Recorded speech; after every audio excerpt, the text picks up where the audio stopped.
Bonjour mesdames et messieurs et bienvenue dans ce flash d'information. Le vice-président ivoirien Daniel Kablan-Duncan était hier à Bassam pour participer à la deuxième journée de mobilisation des médias contre le cancer. Daniel Kablan-Duncan, saluant l'initiative des hommes et des femmes de médias, a fait savoir que les vaccins contre cette maladie qui seront inscrits dans le programme élargi de vaccination seront gratuits et obligatoires. Nous y reviendrons tout à l'heure à 13h.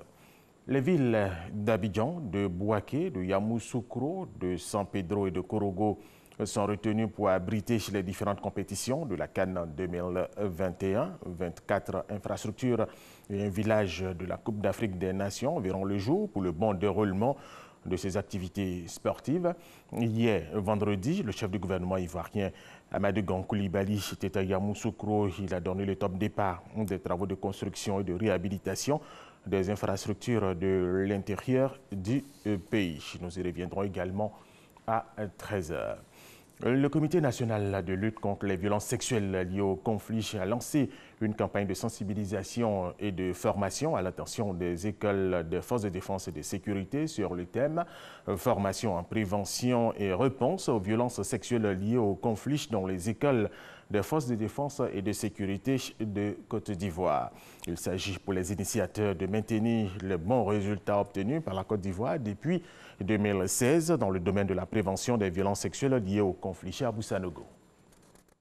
Les écoles de forces de défense et de sécurité ivoiriennes initiées à la prévention contre les violences sexuelles liées au conflit. 13 modules dispensés par 4 instructeurs spécialisés pour éveiller les consciences au niveau des écoles de formation. Le Comité national de lutte contre les violences sexuelles liées au conflit sensibilise et forme les élèves et stagiaires de forces de défense et de sécurité pour traduire l'engagement de l'État dans la préservation de l'image des armées sur le thème « Formation en prévention et réponse aux violences sexuelles liées au conflit dans les écoles de forces de défense et de sécurité de Côte d'Ivoire ». Un projet piloté par le médecin général de brigade, Yao Ndri Atanas, directeur de la santé et de l'action sociale des armées, chef du pôle des experts. Ce sont vos gestes qui vont nous permettre de nous maintenir au niveau où nous sommes arrivés. Et nous sommes là pour que vos capacités soient renforcées, pour que vous soyez nos interprètes, pour que vous soyez nos relais sur le terrain. Et nous savons compter sur vous. C'est en mai 2017 que les forces armées de Côte d'Ivoire ont été retirées de la liste de la honte, matérialisant les pays impliqués dans les violences sexuelles en période de conflit. Ce retrait a été rendu possible grâce aux efforts fusionnés des grands commandements, ce qui a permis la mise sur pied d'un comité national de lutte contre les violences sexuelles liées au conflit qui mène des actions en vue de renforcer la lutte contre l'impunité à l'encontre des crimes se rapportant aux violences sexuelles liées au conflit. Autre information, en Afghanistan, plusieurs explosions se sont produites ce samedi dans les centres électoraux de Kaboul, faisant un nombre encore inconnu de victimes, alors que la population est appelée à voter pour les élections législatives. Plusieurs électeurs se sont enfuis après ces explosions. L'Arabie saoudite a reconnu que le journaliste saoudien Jamal Khashoggi avait été tué à l'intérieur de son consulat à Istanbul.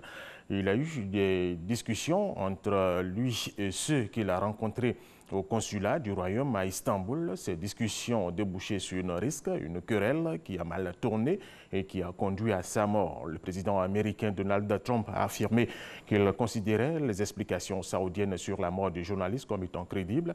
Le secrétaire général de l'Organisation des Nations Unies, Antonio Guterres, lui se dit profondément troublé et demande une enquête rapide et transparente.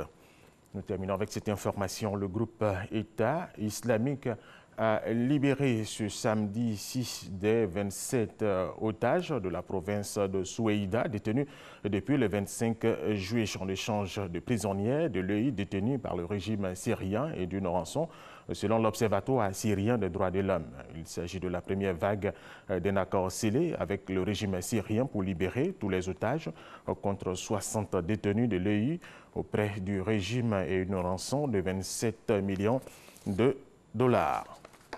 Voilà, c'est la fin de ce flash d'information. Merci de l'avoir suivi.